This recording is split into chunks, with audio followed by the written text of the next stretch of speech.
ఇంట్లో పిల్లలు మాట వినట్లేదు, వాళ్ళ ఫుడ్ హ్యాబిట్స్ కానీ డ్రింకింగ్ హ్యాబిట్స్ కానీ అస్సలు బాగోలేదు, వాళ్ళని మనం కంట్రోల్ చేయలేకపోతున్నాం, రాహుగ్రహం యొక్క బాగా చెడు ప్రభావం పిల్లల మీద ఉంది అని అనుకుంటే వాళ్ళని కంట్రోల్ చేయటం మానేసి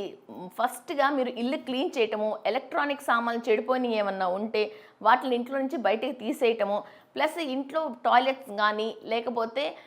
డస్ట్ ఎక్కడైనా డస్ట్ ఉండి బాగా డర్టీగా ఉంటే అవన్నీ కూడా మీరు ఫస్ట్ క్లీన్ చేసి వేస్ట్ సామాన్లు అన్నీ కూడా ఇంట్లో నుంచి బయటికి తీసేసి డోర్స్ విండోస్ ఓపెన్ చేసి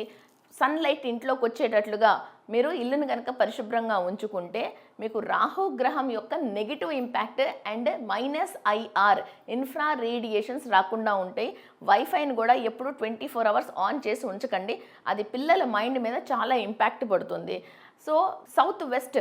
డైరెక్షన్లో మనం ఒక స్మోకీ క్వార్ట్స్ క్రిస్టల్స్ ఉంచుకుంటే మనకి ఈ రాహుగ్రహం యొక్క నెగిటివ్ ఇంపాక్ట్ ఉండదు.